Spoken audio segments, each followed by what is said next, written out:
Meus amados irmãos, é bom estar junto com vocês nesse domingo de manhã e nós temos uma palavra que Deus colocou em nosso coração, uma palavra a respeito de discipulado, de evangelismo e, acima de tudo, de relacionamento.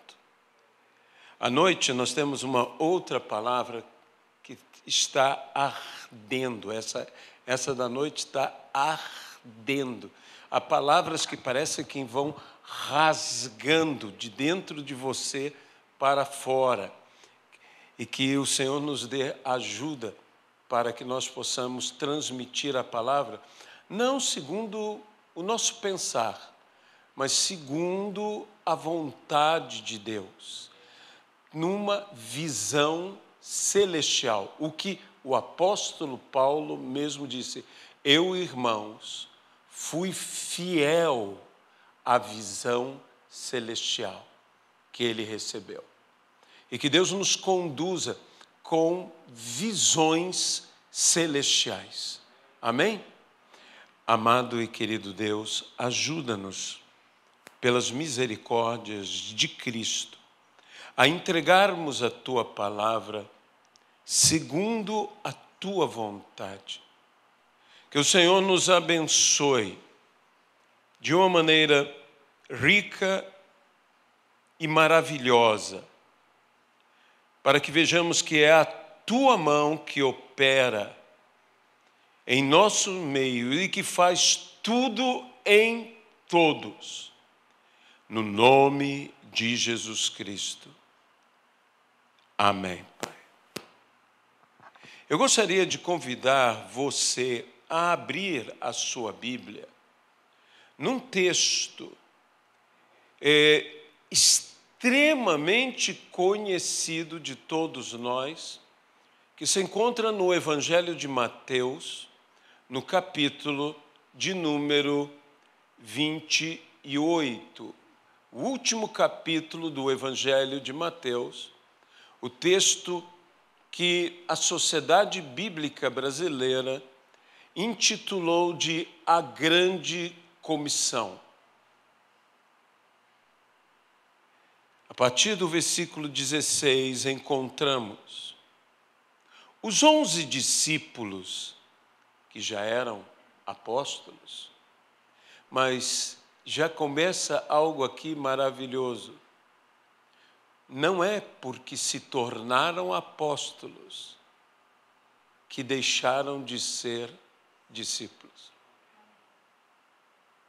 Há muitas pessoas que quando galgam algo, alcançam algo, parece que se esquecem do que de fato importa.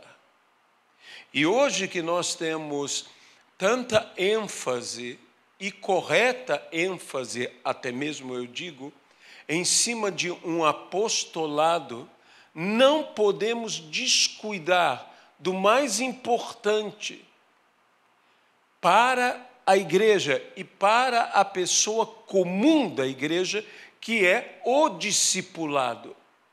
Eu não estou desprezando o apostolado.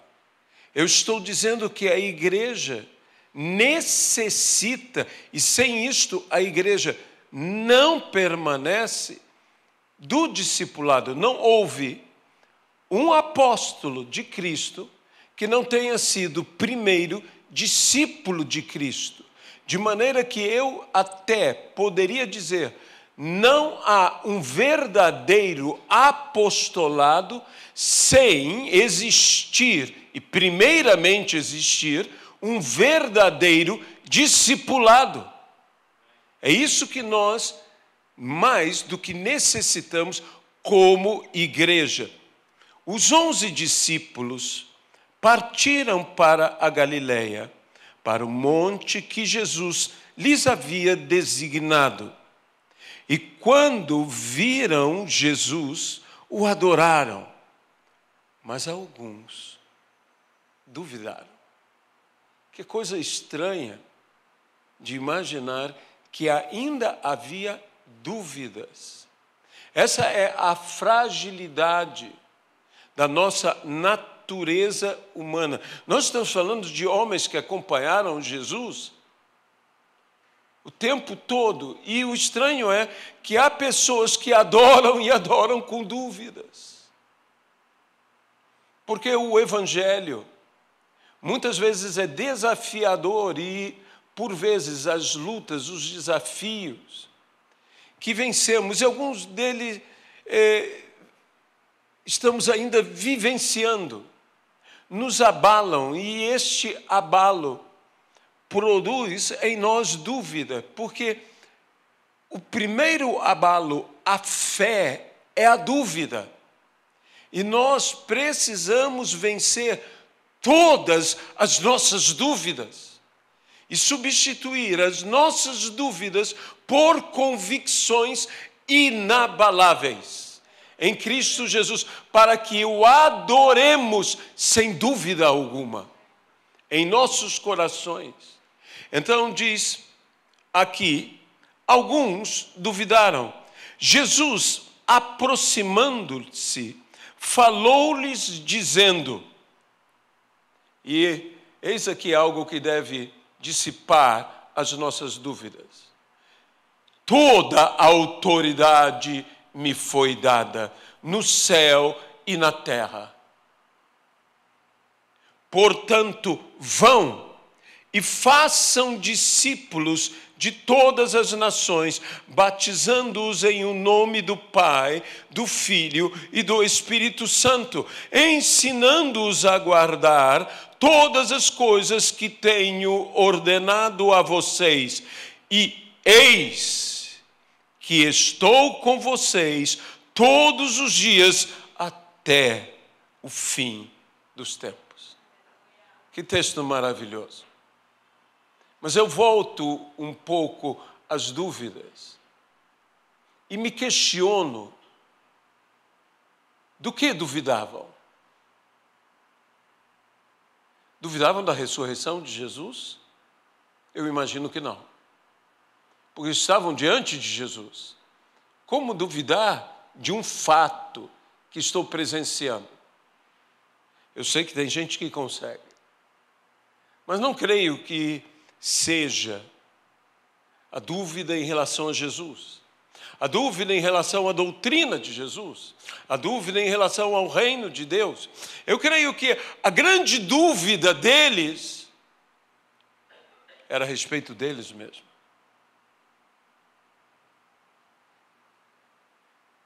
Eu conseguirei fazer? Então Jesus dissipa a dúvida com uma afirmativa. Jesus diz, toda a autoridade me foi dada. Ide, portanto, e fazei discípulos, ensinando-os tudo que eu vos tenho ordenado. Fazei discípulos. Toda a autoridade me foi dada. E ele ainda diz, e eu estarei com vocês. E estarei com vocês todos os dias. Os dias bons, os dias ruins, os dias desafiadores, os dias fáceis de se passar. Todos os dias eu estarei com você. Não importando que dia seja, eu estarei com você. Você não poderá ter certeza de muitas coisas que o futuro te trará, que os dias trarão, que o que você viverá. Mas uma coisa, você pode ter certeza a respeito de qualquer um dos seus dias. Eu estarei com vocês. Eu imagino o bálsamo que aquilo foi. Eles sabiam que Jesus ia, e como de fato foi levado diante deles, e anunciado que assim como ele subiu aos céus, assim ele voltaria e todo olho o veria. Eles estavam ali com uma dúvida: o que eu farei sem Jesus? Porque eles haviam ouvido de Jesus: sem mim nada podeis fazer. Eles agora: nós não temos mais Jesus conosco, caminhando conosco. Mas Jesus disse a eles: eu estarei com vocês. Eu estarei com vocês. Eu estarei fortalecendo vocês, eu estarei ajudando vocês, eu estarei ao lado de vocês, eu enxugarei cada lágrima, eu sustentarei em cada queda, eu te levantarei, eu estarei com vocês. Vocês não me perderão. Vocês se lembrem do que eu disse: é necessário que eu vá, para que o Consolador venha. Eu rogarei ao Pai e Ele vos dará outro Consolador, o Espírito Santo. E o Espírito Santo está conosco, e o Espírito Santo está em nós. Jesus está conosco até a consumação dos séculos. Ele não está conosco até a consumação dos nossos dias, Ele está conosco até a consumação dos séculos. Eu passarei, mas a presença do Senhor em minha vida não passará. Assim como eu vejo sobre o testemunho de homens e mulheres de Deus que já estão na glória com o Senhor, mas a presença do Senhor no seu testemunho não passou. Quando eu vejo a vida deles, eu vejo Jesus na vida deles. Jesus continua na vida deles. Eu passarei, mas Jesus não passará. Jesus não passará na minha vida. Ele estará comigo até a consumação dos séculos, e eu estarei com Ele, não até a consumação dos séculos, mas por toda a eternidade. Isso não quer dizer que Jesus não estará conosco após a consumação dos séculos, mas Ele está dizendo: neste mundo, nesta realidade, Ele está conosco, e Ele não nos abandonará. E o que poderá nos separar do Senhor, ou separar do seu amor? A vida diz: nem vida, nem morte. Nada poderá nos separar do amor de Deus que está em Cristo Jesus. A morte vai me separar de muitas coisas, de muitas pessoas. Mas há algo que a morte não consegue me separar deste algo, que é o amor de Deus. Este é impossível, nem a morte pode separar. Nem a morte, que separa tudo e que separa todos de todos. A morte não poderá nos separar em momento nenhum do amor de Deus. E eu digo, a presença de Deus, porque Deus é amor. Deus é amor. Mas há algo que eu gostaria ainda mais de salientar desse texto, porque a ordem foi fazer discípulos. E para fazer discípulos, eu tenho que ganhar vidas, salvando vidas. Fazer discípulos. E como fazer discípulos? Ensinando tudo que Jesus nos tem ordenado. Ensinando as ordenanças de Jesus. Como Jesus mesmo disse: novo mandamento vos dou, que vos ameis uns aos outros, como eu vos amei. Isso é uma ordenança de Jesus Cristo. E que nós temos que, então, ter isto em nosso meio. E deixe-me ampliar um pouco. Deus deseja relacionamentos. Discipulado, entre outras coisas, mas muito importante de ser dito, é relacionamento. Não existe um discipulado sem um relacionamento. Há vários níveis de relacionamento. E às vezes eu penso, como estão os relacionamentos dentro da igreja?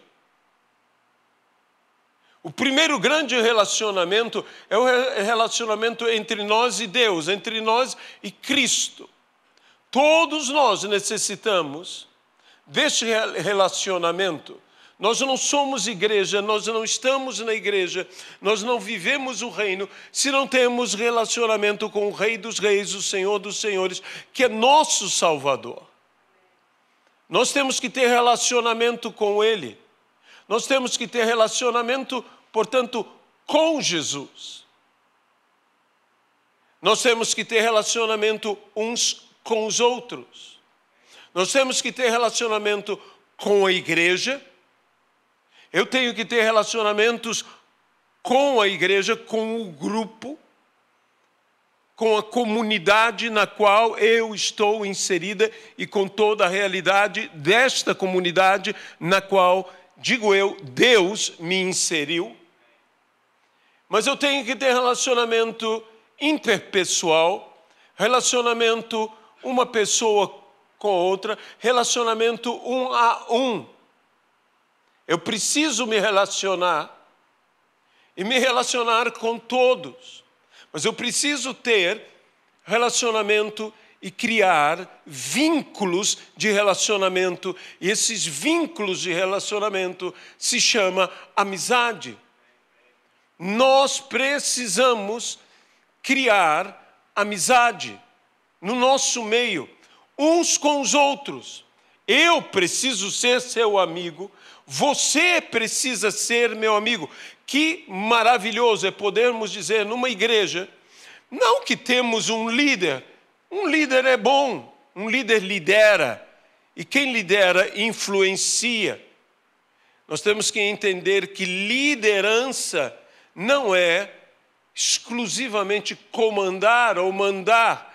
Eu não sou um líder para ser um chefe, eu sou um líder para gerar influência. E eu espero boa influência sobre a vida daqueles que eu lidero. Então, nós precisamos de relacionamento. Jesus se relacionou e entendamos o seguinte: Jesus é o exemplo para nós de tudo. Nós somos, como Paulo disse, imitadores de Cristo. Eu tenho que imitar a Jesus. Por mais que eu aprecie e possa, naquilo que Paulo diz, sede meus imitadores, mas sede meus imitadores naquilo que eu sou, imitador de Cristo.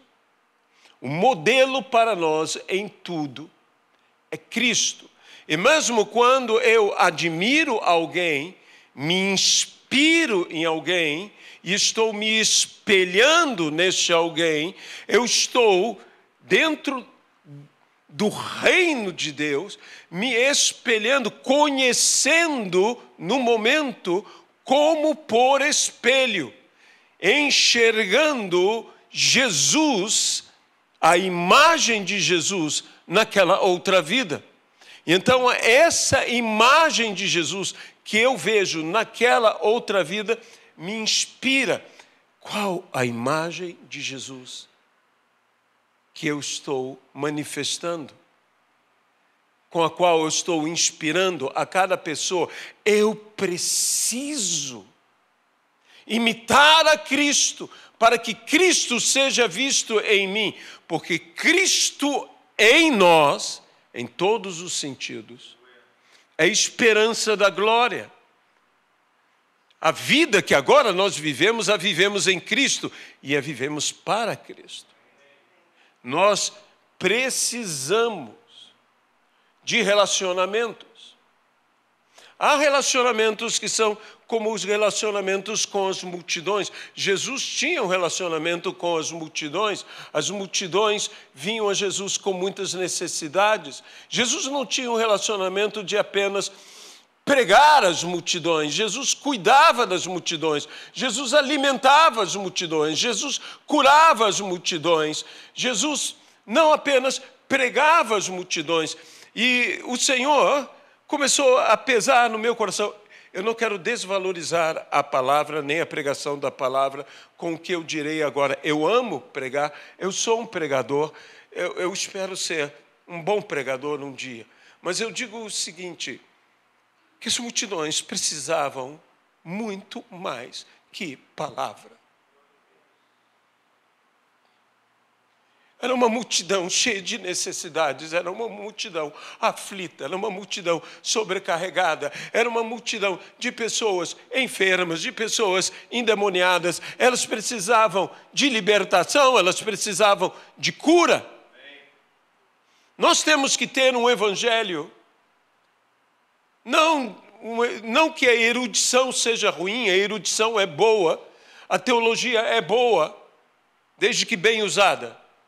Mas, por vezes, nós temos um evangelho tão rebuscado, tão complexo, que as pessoas não conseguem compreender. E que o evangelho, como disse C.S. Lewis, tem que ser um evangelho puro e simples.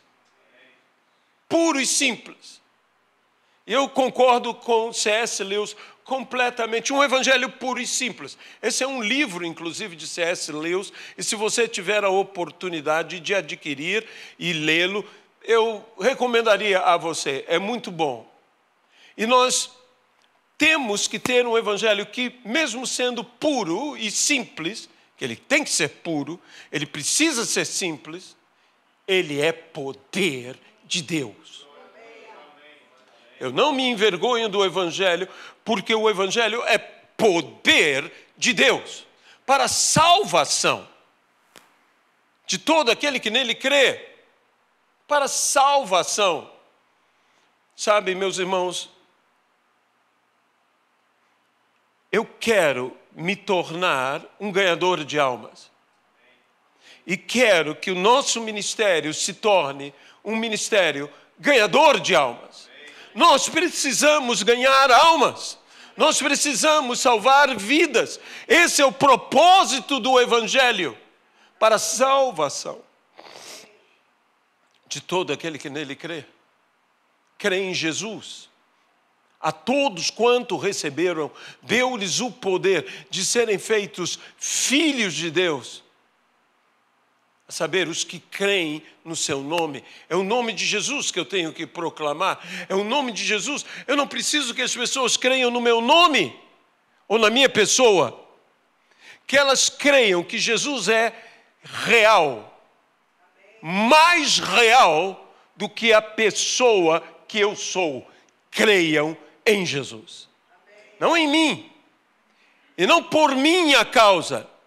Porque tudo é pela graça de Deus. Porque eu não posso salvar a ninguém por mais que eu deseje salvar. Porque nós somos salvos pela graça de Deus, mediante a fé em Jesus Cristo.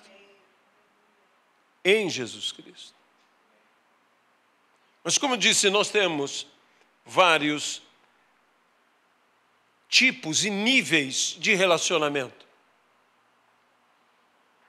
Às vezes a igreja está colocando, e a igreja atual está colocando, a ênfase no número.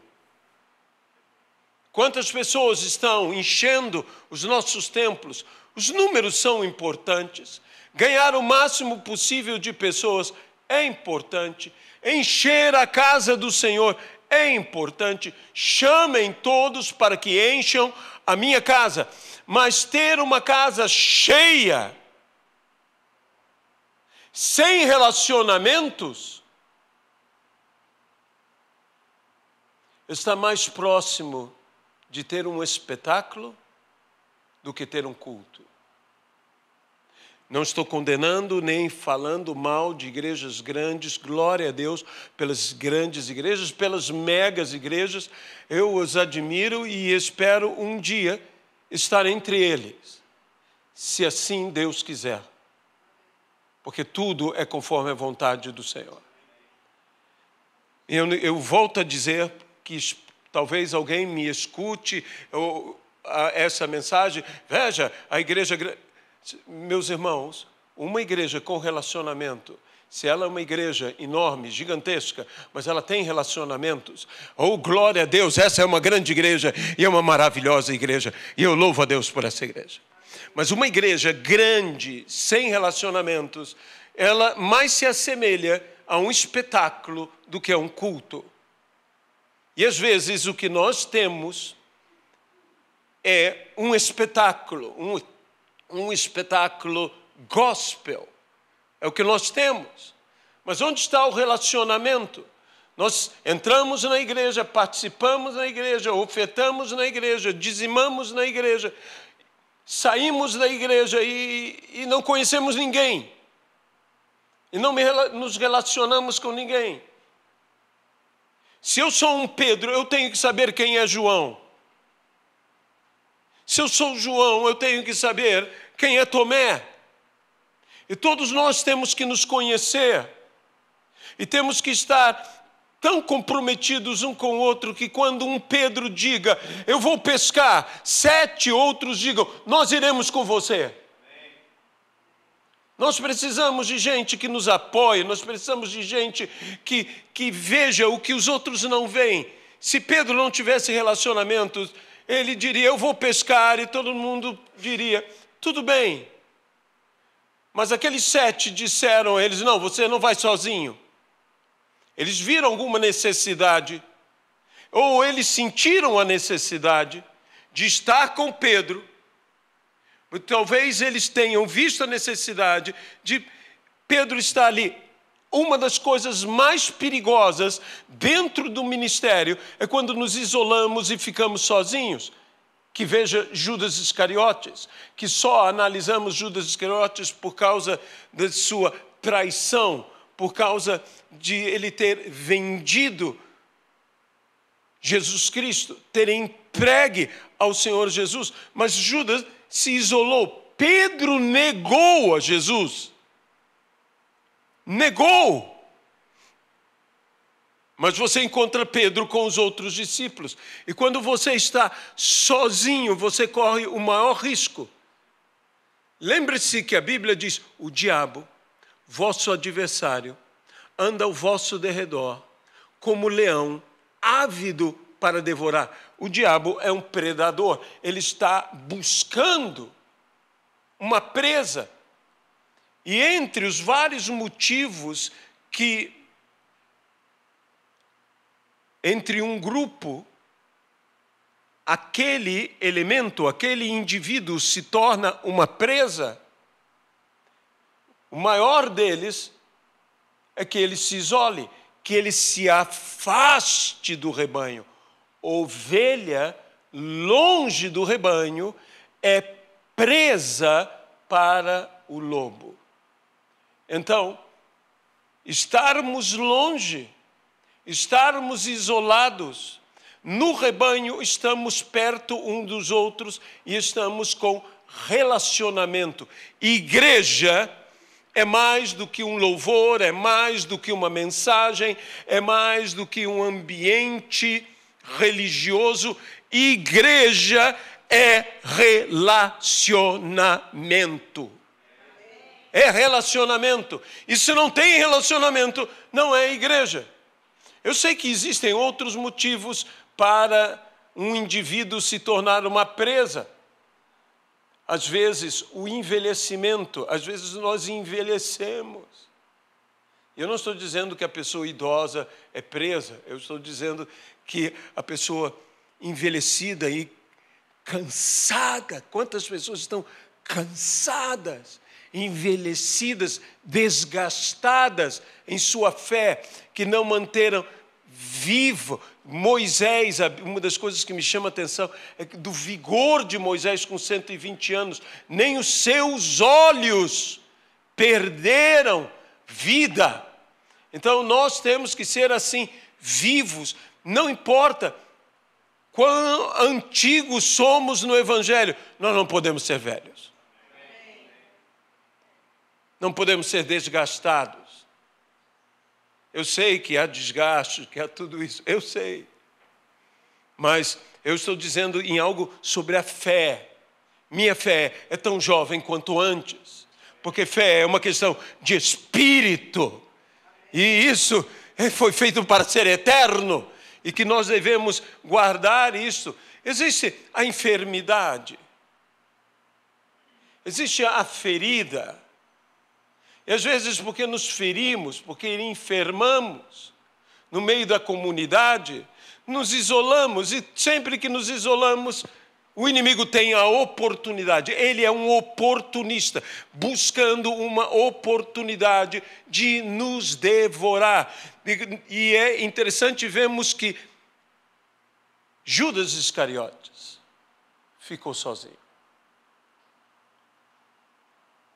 Não desejo eu abordar outras coisas sobre Judas Iscariotes, que poderíamos falar sobre o filho da perdição e outras coisas desse tipo, mas desejo salientar esse fato. E quantos estão se isolando? E como ele termina? Se enforcando, dando cabo de sua própria vida. Em se tratando de relacionamentos, normalmente, nós temos os relacionamentos dos pequenos grupos e dos grandes grupos. Nos relacionamos com grandes grupos e com pequenos grupos. Até mesmo dentro de uma pequena igreja, você relaciona-se com grupos maiores e com grupos menores. O menor grupo de relacionamento é um par. E necessariamente não é um casal. É um par. É um relacionamento um a um com o outro. E o relacionamento de toda a comunidade. Meu relacionamento com toda a comunidade. Normalmente, geralmente, o relacionamento de grandes grupos é um relacionamento que tende a ser, espero que você concorde comigo, mais superficial. Mais superficial. E um relacionamento em pequenos grupos costuma ser mais profundo. E o relacionamento entre duas pessoas, normalmente, embora possa haver também relacionamentos superficiais e relacionamentos profundos em qualquer situação, mas o relacionamento entre duas pessoas, geralmente, é um relacionamento mais profundo. E quando eu falo de discipulado, eu posso estar, de alguma maneira, me relacionando com grupos maiores, com grupos menores e com o indivíduo. E o relacionamento com o indivíduo, eu diria que é o discipulado mais eficaz que possa existir. É o um a um. Um com o outro. Eu não posso discipular alguém longe deste alguém. Isso é algo que Deus tem impressionado o meu coração. E eu tenho ouvido, lido, visto que o mais eficiente que existe quanto a discipular é discipular um a um. Foi quando o Senhor me questionou uma coisa, disse: quando foi a última vez que você ficou sozinho com um dos membros da sua igreja?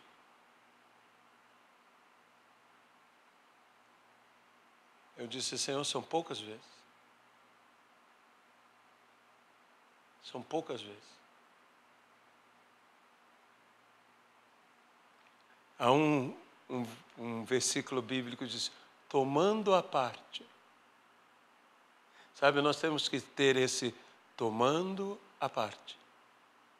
Há uma parte que tem que ser feita. Eu tenho que seguir o modelo de Jesus. Eu falo isso até um pouco emocionado, porque a melhor coisa que pode acontecer na sua vida é Jesus dizer: você está errado. E você precisa se acertar. Quando você dá ouvidos ao Senhor. Então, o que eu digo é o seguinte: é necessário, e não somente eu, porque o Senhor chamou a todos nós, a sermos discipuladores.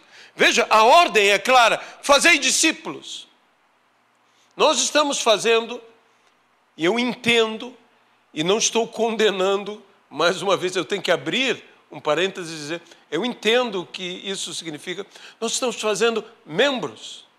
Nós estamos fazendo, numa linguagem muito atual, seguidores.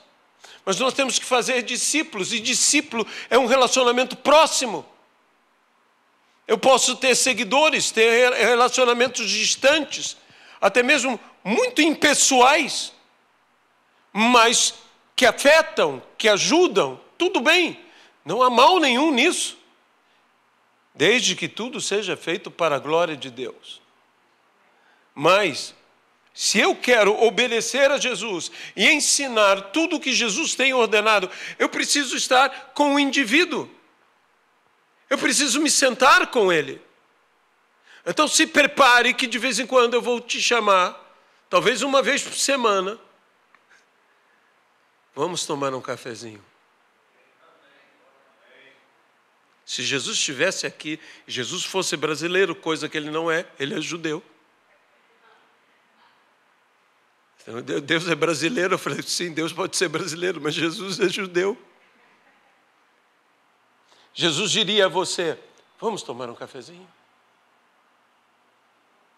A Bíblia diz que Jesus os recebia em sua casa.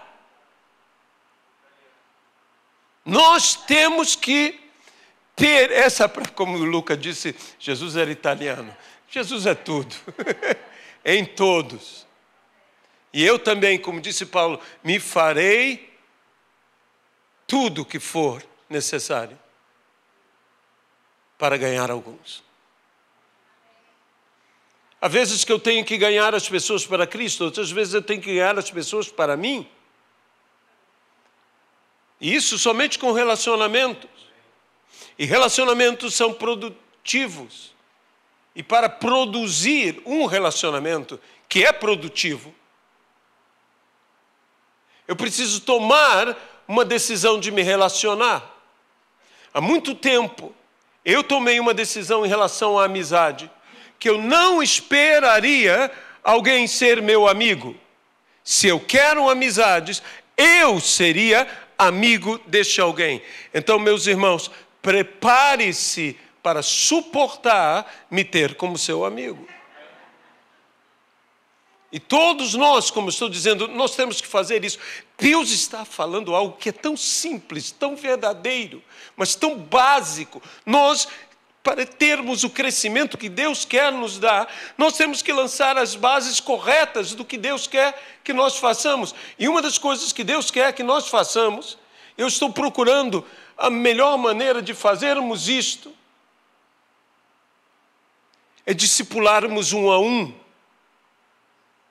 Você não precisa ter 12 discípulos imediatamente, mas se você tiver um discípulo, e você se sentar com ele, nós precisamos da cultura de nos sentar juntos à mesa. Jesus se sentava junto à mesa. Os discípulos no caminho de Emaús eram aqueles dois. E o que fez a diferença é que eles se sentaram à mesa com Jesus. Sabe, quando eu oro e dou graças a Deus pelo alimento, isso é mais do que ser grato a Deus por ter o alimento na mesa. Isto também. Mas eu creio que quando eu me sento à mesa com as pessoas que comigo se sentam à mesa, a primeira pessoa que se senta, antes mesmo da minha pessoa se sentar, é Jesus. Ele está conosco à mesa. E nós temos que ter uma cultura de sentarmos à mesa, uns com os outros. Eu conheci um pastor norte-americano e que eles têm um trabalho nesse molde do evangelismo não, perdão, do discipulado 1 a 1, que é interessantíssimo. E tudo nasceu porque quando ele se converteu, o pastor dele viu a necessidade dele e disse a ele: o que está acontecendo com você? Ele falou de suas dúvidas, de seus questionamentos, porque não entendia muita coisa. Ele estava na igreja, ele aceitou Jesus, mas ele tinha muitas dúvidas a respeito de muitas coisas. E o pastor disse: tal dia em minha casa. E ele foi então na casa do pastor. Eles jantaram juntos. Ele conheceu a família do pastor. Ele conheceu melhor o pastor. E ele começou a dizer suas dúvidas. E o pastor, à mesa, começou a dar respostas. E ele disse: foi tão bom. Próxima semana, no mesmo horário, na minha casa.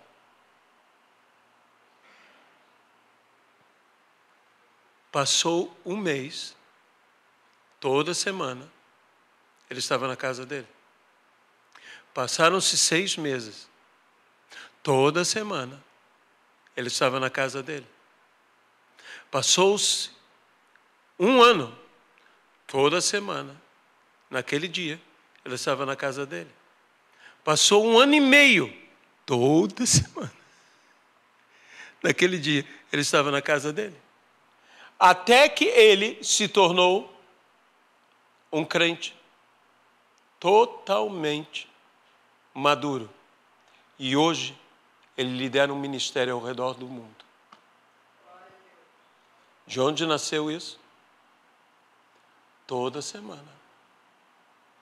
Um com o outro. Um discipulado 1 a 1. E o que o pastor dele fez com ele, ele leva hoje a fazer em toda a sua igreja, como verdadeiros filhos espirituais. Tenha o seu filho próximo de você e crie relacionamento entre ele e o seu filho. Entre você e seu filho. E isso gerará um relacionamento futuro entre você e seu neto. Um relacionamento futuro que eu espero entre você e seu bisneto. Isso faz a igreja deste pastor estar, desde o primeiro que ele fez isso, na 7ª geração, porque ele discipulou, e o que ele discipulou, discipulou ao outro, e o que esse outro foi discipulado, discipulou a um outro mais, e eles estão na 7ª geração de gente discipulada. Jesus gastou 3 anos e meio criando doutrina, entendimento, mas acima de tudo, relacionamento. E eu digo, o maior relacionamento é com Cristo. Mas qual o tempo que estamos gastando como igreja para termos relacionamento? Nossos relacionamentos, por vezes, dentro da igreja, são muito superficiais. Eu tenho as pessoas dessa igreja, eu posso chamar de amigos. De amigos. Mas eu quero chamar de amigos mais próximos que irmãos. Então eu tenho que intensificar o meu relacionamento. E meus irmãos, Deus está me falando tantas coisas que eu estou quase que embriagado pelas coisas que Deus está me falando. Nós nunca vivemos um tempo tão desafiador como ministério, como o que nós estamos vivendo hoje. Desafiador economicamente, desafiador de você manter forte a tua fé, dizendo, não, Deus está conosco, vamos em frente. Não importando o tamanho dos desafios que estão diante de nós.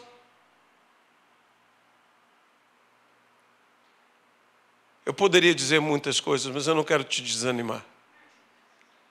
Eu quero te animar. Mas Deus, em contrapartida, Deus começa a falar ao meu espírito. Deus começa a falar e falar e falar. Deus me mostrou, eu poderia dizer quase que uma visão sobre utilizar isto aqui para ganhar almas, para edificar vidas, porque isso tem sido um instrumento destruidor em muitas vidas, em muitas casas, tem feito entrar o que não deve entrar na vida de pessoas. Pessoas estão se viciando em pornografia, estão se viciando em jogos, tudo através disso aqui. Mas isto, tudo que existe, pode ser um instrumento de bênção, desde que usado segundo a vontade de Deus. E Deus começou a me mostrar uma forma de nós evangelizarmos, uma forma de nós estar muito embrionariamente em mim. Mas eu estou louvando a Deus. E uma das coisas que Deus nos diz, você tem que dar para o meu povo o evangelho puro e simples, o discipulado verdadeiro. Mas temos que entender o seguinte, muitos outros farão isso, Deus me falou, muita gente vai fazer isso, vai utilizar isso e vai colocar discipulados, e serão muito bons, mas com o propósito de influenciar pessoas e prendê-las a eles e tirá-las dos ministérios nos quais eles estão. E nós temos que fazer de uma maneira diferente. Em primeiro lugar, nós vamos criar coisas que é para atender às necessidades nossas. E se porventura viermos a disponibilizar a outros, faremos de tal maneira que o que disponibilizamos seja uma ferramenta que ajude aos outros ministérios, às outras igrejas, dizendo aos que são de outras igrejas, não saiam de suas igrejas. Alguém precisa falar isto. Alguém precisa dizer, fique em sua casa, não troque de pai. Não troque de pai. Só porque teu pai é mais pobre. Não troque de pai só porque teu pai é mais feio. Não troque de pai. Não troque de mãe. Não troque de família. Só porque tua família tem problemas, a outra também terá. E nós precisamos, o que Deus colocou no meu coração é, faça coisas de tal maneira que as demais igrejas e os demais pastores louvem a Deus pela sua existência e a existência da sua igreja. Digam, eles são uma bênção na nossa vida, porque a ordem de Deus a Abraão foi, ser tu uma bênção. E você não é uma bênção simplesmente para que você seja abençoado. Você é uma bênção para que todos que se relacionam com você digam, ele é uma bênção na minha vida. Então nós temos que fazer coisas que sirvam para nós, que o nosso ministério possa saber como anda a tua vida, como sendo discipulada, como anda tudo, mas que sirvam para os outros e que não tire ninguém de suas igrejas, porque, meus irmãos, eu não digo que não possa haver, porque é Deus quem põe, é Deus quem tira, é Deus quem coloca um e ali, eu não julgo isto. Mas eu quero ganhar almas. Eu quero tirar pessoas do mundo. Eu quero, aquela pessoa que hoje vai entrar no inferno, eu a jogue no céu. Seu último passo foi no céu. Então, nós precisamos disso. São pequenos grupos, mas são grandes relacionamentos. Nós precisamos viver esta verdade. Veja, quando Deus foi criar o homem, Ele não criou uma multidão, Ele criou um casal. A ênfase era relacionamento, em todos os níveis. Ele criou um casal. Quando Jesus envia seus discípulos, Ele poderia enviar em bando, mas Ele tomou aqueles 72, e a Bíblia diz que enviou de 2 em 2. A Bíblia também diz: onde estiverem reunidos 2 ou 3, no meu nome, no seu meio eu estarei. Ou seja, se são 2, na realidade são 3. Se são 3, na realidade são 4. Porque nós temos que ter relacionamentos. Agora que eu direi a você.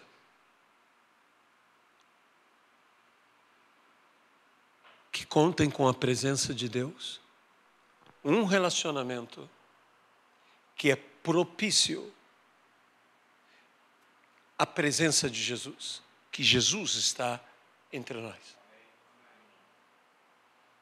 Jesus falou, e por que Ele enviou de 2 em 2? Uma das coisas que eu creio que no texto que fala que Jesus enviou de 2 em 2 é que diz: rogai ao Senhor da seara que vos envie mais trabalhadores. Porque grande é a seara.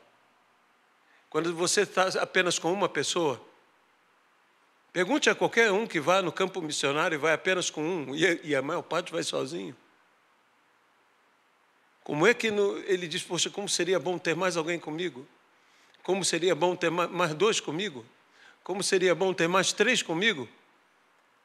É muito trabalho, eu preciso de alguém, eu preciso de apoio, eu preciso de ajuda. Então, que vocês orem, que vocês peçam mais gente. Nós precisamos orar. Sabe que uma das coisas que você está num pequeno grupo, você ser pequeno, é que você sente a necessidade de ter mais gente. E você ora como quem tem necessidade. Fazei conhecido diante de Deus as vossas necessidades. Você tem necessidade. E então, nós estamos orando ao Senhor, e eu digo a você: prepare-se. Prepare-se, porque nós não podemos ser solitários. É melhor serem 2 do que 1. Porque se um cair, o outro levanta. Se vierem contra ele, os 2 o resistem. Nós precisamos desse tipo de relacionamento, de amigos mais chegados que irmãos. Nós precisamos compreender, a Bíblia diz: o homem solitário vê apenas os seus interesses. O homem que tem relacionamento vê também o interesse dos outros. Eu não quero ser um egoísta. Às vezes, como pregadores, e não estou dizendo que todo pregador faz isso, eu sei que como pregadores, nós temos um relacionamento muito distante, que cria, inclusive, uma idolatria. Uma idolatria ao pregador. E que homem santo, porque no púlpito nós somos uma coisa, mas o que você tem que me conhecer não é o Aloísio do púlpito, o que você precisa conhecer é o Aloísio fora do púlpito. É esse Aloísio que você tem que conhecer. É aquilo que eu digo, quando nós olhamos Abraão, nos parece um homem perfeito. E se você quer saber se ele é perfeito, pergunte a Sara. Se você quer saber quão imperfeito é Aloísio, pergunte a Luziana. Espero que ela não me detone, mas pergunte a quem é mais próximo. Porque é ali que nós falhamos, é ali que nós temos os nossos momentos de crise. Ninguém viu Abraão chorar, mas eu desconfio que Sara deve ter visto. Ninguém viu Sara chorar, mas eu desconfio que Abraão deve ter visto. Eles também tiveram suas dificuldades, seus problemas. Isaac veio, glória a Deus, aleluia, mas houve todo o desenvolvimento de Isaac, eu não sei se Isaac algum dia ficou doente, mas pode ter ficado. Eu não sei se algum dia Sara ficou ali ao lado do seu filho, tão amado, tão querido, tão buscado, e que estava ali, e Sara ali, e Abraão dizendo, não, está tudo bem, Sara. Isso é suposição. Isso não é uma afirmativa, mas eu creio que eles viveram a vida comum do lar. As coisas comuns da vida. E nós precisamos desse comum na igreja. Eu preciso participar da sua vida. Você precisa participar da minha vida. E o dia que Deus nos der uma igreja que tenha mais de 1000 pessoas congregando, nós precisamos ter essa vida de relacionamento. Eu quero me relacionar com todos. Com todos. Eu quero que as crianças se relacionem. E se relacionem conosco, e se relacionem comigo. Nós precisamos de relacionamentos, de um discipulado, 1 a 1. Você é um discipulador. Não é apenas um discípulo. Você é um discipulador. E você não precisa de uma multidão para discipular. Basta um. Basta um. Mas discipule bem. Amém? Senhor nosso Deus, nós entregamos esta palavra e te pedimos que o Senhor fale conosco, que o Senhor continue ministrando e que realmente nós possamos nos tornar esta igreja relacional. Que nós possamos ter o Evangelho sendo pregado de casa em casa, nas ruas, nas casas e nos templos. Ajuda-nos a criarmos vínculos inquebrantáveis. E que a gente ore um pelo outro, que a gente clame um pelo outro, que a gente lute as lutas dos outros.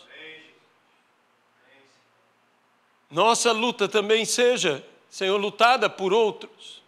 E assim nós carregaremos os fardos uns dos outros. Abençoa-nos, ó Pai. Dá-nos essa igreja. Que alguém poderia dizer, isso é utopia. Não, isso não é utopia, isso é fé.